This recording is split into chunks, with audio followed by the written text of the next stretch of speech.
करेंगे कि हमको एक जॉब मिल जाए, बल्कि वो ये डिसाइड करेंगे कि मेरा एक तो सिक्योर फ्यूचर है बच्चे का। उसको पता है मेरे पेरेंट्स ने मेरे लिए 8 से 10 लाख रखा है, तो मैं अगर चाहता हूँ, सपोज आप बात करें किसी को बीटेक करना है, बीटेक करता है बच्चा, अपना टेस्ट निकालता है, बट उसके बाद क्या होता है वो अपने इंटरेस्ट के हिसाब से स्ट्रीम नहीं ले पाता, किसी को नहीं मिलता है, उसकी कम रैंक है तो उसको जो भी वहाँ से कॉलेज से मिल रहा है वो उसी को लेता है।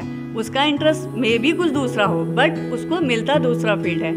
अब उसने 4 ईयर लगाई, किसी ने 2 ईयर में कोई क्विट कर देता है क्योंकि उसका इंटरेस्ट नहीं था उसमें, बट उसने किया कि बीटेक करना है। तो ये ऐसा नहीं है। यहाँ पर फर्स्ट 3 मंथ हम जो प्रोवाइड करेंगे बच्चों को, वो एक मैनेजमेंट सबको एक ही कोर्सेज प्रोवाइड करेंगे, उस समय उनका इंटरेस्ट डेवलप होगा। आफ्टर 3 मंथ वो डिसाइड करेंगे कि मुझे किस फील्ड में जाना है, उन्हें सप्लाई चेन में जाना है, उन्हें होटल इंडस्ट्री में जाना है, उन्हें मैनेजमेंट में जाना है, उन्हें फिनेंस में जाना है, अकाउंटिंग चूज करनी है, या उन्हें जो ऑफिस रिलेटेड वर्क होते हैं, ऑपरेशन रिलेटेड, उन्हें वो हैंडल करना है। तो बेसिकली यही इसका पहाड़ की जो हमारी लड़कियां हैं उनको बहुत ज़्यादा स्कोप नहीं मिल पाता है, क्योंकि एक तो उनकी एजुकेशन तो उनकी अच्छी होती है लेकिन उनको सोशल नॉलेज उतनी ज़्यादा नहीं होती है। तो पहाड़ की लड़कियों के लिए आपके पास क्या ऐसा प्लान है कि यहाँ की लड़कियों को फ़ायदा मिलेगा? जी, एक्चुअली जो अभी मेरा मैक्सिमम से मैक्सिमम लड़कियाँ हैं, क्योंकि अगर आप देखते हैं, मैंने जैसे अभी देखा है लड़कियाँ यहाँ पर काफ़ी एजुकेटेड हैं बट वो जॉब नहीं करती हैं।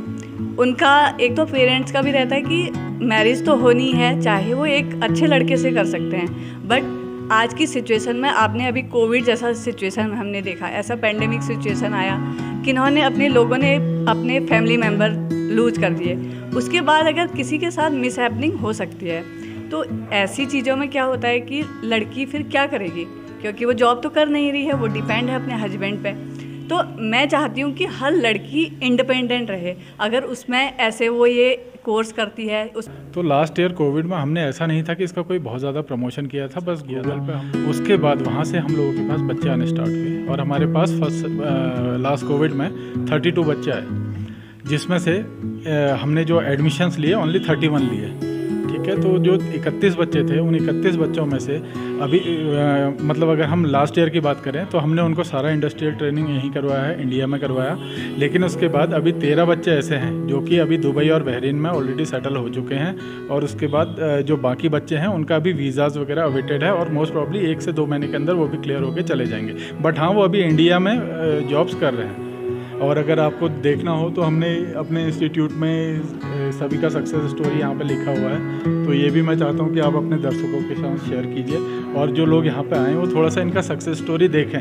इवन इसके अलावा भी जो हमारे पास है उन बच्चों के जैसे कॉन्टैक्ट नंबर है, अगर आपको उन बच्चों से बात करनी है तो वो भी हम करवाएंगे, जिससे आपको एक हेल्प मिलेगा। इंस्टीट्यूट के लिए क्या एलिजिबिलिटी है, कौन लोग आपके इंस्टीट्यूट में एडमिशन ले सकते हैं? देखिए, अगर आप कोई भी मैनेजमेंट कोर्स करते हैं तो मैनेजमेंट कोर्स के लिए आपका eligibility criteria minimum 12th class रहता है। तो 12th क्लास करने के बाद हम आपको उसमें डिप्लोमा प्रोवाइड कर सकते हैं। और अगर हम बात करते हैं हॉस्पिटैलिटी, तो हॉस्पिटैलिटी में होटल मैनेजमेंट ऐसा कोर्स है, इवन अगर बच्चे ने 10th भी किया है तो भी उसका एजुकेशन हमारे लिए इनफ है। उसके बाद उसको हम कोर्स करा करके प्लेसमेंट करा सकते हैं। कई बच्चे, क्योंकि होटल इंडस्ट्री एक ऐसा इंडस्ट्री है जिसमें आपको ना केवल एक थोड़ा बहुत सर्विस का नॉलेज होना चाहिए। अगर आप, हाँ, आपका एजुकेशन कहाँ पे काम आता है, जब आप उसमें जाते हैं कि आपको भैया कुक बनना है या शेफ बनना है ना, तो वहाँ पे आपको इसका ज़रूरत पड़ता है। अदरवाइज़ 10th के बाद आप एलिजिबल हो और उसके बाद भी हम उन बच्चों को दुबई और बहरीन में प्लेस करा देते हैं। तो for this hotel management minimum 10th और मैनेजमेंट कोर्सेज के लिए मिनिमम 12th। तो कोई एज क्राइटेरिया भी रखा है आपने? सर, एज क्राइटेरिया रहेगा कि हम 28 ईयर्स तक ही बच्चों को लेंगे, 28 ईयर्स के ऊपर नहीं ले पाएंगे। बिकॉज क्या होता है, हम 1 साल उनको फिर कोर्स कराएंगे और 30 साल में जाकर के एज ए फ्रेशर अगर आप प्राइवेट में बात करो तो करियर स्टार्ट करना बहुत मुश्किल है। तो मुझे नहीं लगता हम उसके ऊपर मतलब हम उस इंसान के साथ न्याय कर पाएंगे। तो हमें यही है कि हम जो एज क्राइटेरिया रहेगा वो 28 से बिलो 28 हम रखेंगे। जो कह रहे हैं कि आप स्किल बेस्ड एजुकेशन की बात करते हैं यहाँ पर, लेकिन फिर आप किस तरह से जो है बाकी इंस्टीट्यूट से अलग हैं? सर देखिए, स्किल बेस्ड एजुकेशन का जब हम बात करते हैं ना, तो इंडिया के अंदर शायद बहुत कम लोग होंगे और पहाड़ों में जहाँ तक मैंने देखा है कि शायद ना के बराबर ही ऐसा कोई है जो स्किल बेस्ड एजुकेशन का बात करता है। स्किल बेस्ड एजुकेशन क्या है? मेन हम यहाँ पे जो सोच रहे हैं कि भैया जो भी यहाँ पे हमारे बच्चे एडमिशन लेते हैं उनके लिए एक तो हम प्राइवेट कंपनीज जितने भी हैं उनसे उनके लिए काम लेकर के आएंगे। तो बच्चा क्या होगा, जब वो काम को करेगा तो एक तो उसको कॉन्फिडेंस उसका बूस्ट होगा, दूसरा उसको समझ में आएगा कि कंपनीज़ में क्या हायरार्कीज़ होता है, क्या मैनेजमेंट सिस्टम है और किस तरीके से कंपनीज़ में काम होता है। तो जब ये उसको समझ में आने लगेगी, वो आप ये मान करके चलो कि एज एन एम्प्लॉय वो कंपनीज़ के लिए काम कर रहा है। तो जब वो इस कोर्स को करके निकलेगा तो ऑलरेडी 1 साल का एक्सपीरियंस है, आप उसको आप फ्रेशर कह ही नहीं सकते। तो वहाँ पे बच्चे को सारा चीज़ समझ में आ जाता है कि अब उसको कैसे करना है। इवन उसको 1 साल में ये भी समझ में आ जाएगा, जब वो कंपनीज़ के साथ काम करेगा तो उसको 1 साल में ये भी समझ में आ जाएगा कि हाँ मेरे को जाना किस फील्ड में है और किस में मैं अपना करियर बेहतर कर सकता हूँ। और रही बात दूसरा, अभी हम जो एडमिशन ले रहे हैं, एडमिशन में हम लोगों ने जो फोकस किया है, अभी हम केवल 60 सीटें ले रहे हैं, ठीक है। 60 सीटों में भी हम उसमें एंट्रेंस कराएंगे। एंट्रेंस करा करके जो बच्चे उस एंट्रेंस को पास करेंगे हम केवल उन्हीं बच्चों को लेंगे। लेकिन जो बच्चे अगर सपोज़ छूट भी जाते हैं तो ऐसा नहीं है कि हम उन बच्चों का हाथ छोड़ेंगे। हम हर संडे कोशिश करेंगे कि उनको एक एप्टीट्यूड का उनको तैयारी करा करके दें। तो इस तरीके से हम उस पर काम देखेंगे कि अब बच्चों को क्या होता है, कोई भी इंस्टीट्यूट अगर आज हम बात करते हैं और वो केवल क्या करते हैं, अपना एक सिलेबस पढ़ाए जाते हैं। उनको बस सिलेबस पढ़ाने से मतलब है, क्योंकि एक टीचर आपको वही पढ़ाएगा जो उसने पढ़ा हो, है ना। तो टीचर्स ने कोई कॉर्पोरेट में जॉब किया नहीं, तो उनको पता नहीं है कि उनको एक्चुअली पढ़ाना क्या है, उनको कैसे बच्चों को समझाना है। तो हमारे यहाँ पे जो भी यहाँ पे पढ़ाई होगी वो पूरी प्रैक्टिकल बेस है, जिसमें कॉर्पोरेट से लोग आकर के ही आपको पढ़ा रहे हैं। इवन पहले तो हम हर महीना नहीं तो एटलीस्ट 2 महीने में एक बार कि इसमें क्या होगा, IIT IIM एलुमनाई आएंगे या फिर कैम्ब्रिज पास आउट लोग जो अभी बड़ी कंपनीज़ में डायरेक्टर एंड CEO पोस्ट पे हैं, तो वो लोग आएंगे तो उनके साथ बच्चे इंटरेक्ट करेंगे, है ना। तो इससे बच्चों को सीखने को बहुत कुछ मिलेगा। अब इसमें क्या है, आप देखोगे आज इंस्टीट्यूट होते हैं, अगर बच्चे को इंग्लिश नहीं आता तो वो कहेंगे आप जाओ मार्केट में कोई कोर्स ज्वाइन कर लो, वो नहीं सिखाएंगे। बच्चा कहेगा मुझे एक्सेल नहीं आता, वो कहेंगे आप जाओ बाहर मार्केट से सीखो। हमने इतना, एक तो हम 8 लाख 10 लाख रुपए फीस दे रहे हैं, उसके बाद फिर हर कोर्स के लिए हमें अलग अलग पे करना है। बाहर भी हमें क्या एजुकेशन मिलेगा हमें नहीं पता। तो इसमें सबसे पहले हम तो एक स्पोकन इंग्लिश बच्चों को फ्री देंगे, ठीक है। अगर कोई आपको ये कहता है कि मैं 30 दिन में या 90 दिन में आपको अंग्रेजी बोलना सिखा सकता हूँ, तो ये दुनिया का सबसे बड़ा झूठ है। वो शायद आपको सिखा दे पर आप सीख नहीं सकते, ठीक है। तो मिनिमम ये होता है कि आपको 1 साल का प्रैक्टिस तो चाहिए ही चाहिए, जिसमें हम बच्चों को डेली जो भी होगा उसमें उन लोगों का ग्रुप डिस्कशन वगैरह कराएंगे, उनको इंग्लिश सिखाएंगे, उनको कैसे काम करना है वो सारा चीज़ हम उनको बताएंगे।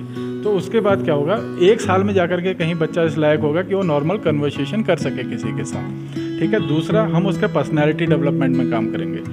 हम काम करेंगे उसका फ्री बिजनेस एक्सेल, जिसको कि एडवांस एक्सेल बोलते हैं, जो कि आज मार्केट में कोई कराता भी है तो उसके नाम पे बेसिक कोर्स लोग करा देते हैं, है ना, क्योंकि ना बच्चों को पता है ना हमारे गार्जियंस को किसी को पता है। तो हम जो होगा, जो भी कॉर्पोरेट में यूज़ होने वाला एक्सेल, एडवांस एक्सेल, वो हम पूरा उसको फ्री ऑफ कॉस्ट उसको करा रहे हैं। इंटरव्यू ट्रेनिंग हम फ्री ऑफ कॉस्ट करा रहे हैं। कंप्यूटर कोर्स हम फ्री में करवा रहे हैं। फ्री सॉफ्टवेयर ट्रेनिंग, जैसे कोई भी रिलेटेड आप ले लो ना, मैनेजमेंट, सपोज ह्यूमन रिसोर्स है ना, या फिर अपना अकाउंटिंग एंड टैक्सेशन है, तो ये क्या है, अब इसमें जो अगर आप SAP को चेक करेंगे, आप SAP है एक सॉफ्टवेयर, ठीक है, उसका कोर्स ही 1 साल का अगर आप लेते हैं, उसमें डिप्लोमा लेते हैं 1 साल का, तो आपका 2.5 लाख रुपए का डिप्लोमा है। तो ये सारे कोर्सेज हमने इस तरीके के फ्री कर रखे हैं, जो भी उससे रिलेटेड कोर्सेज के हैं।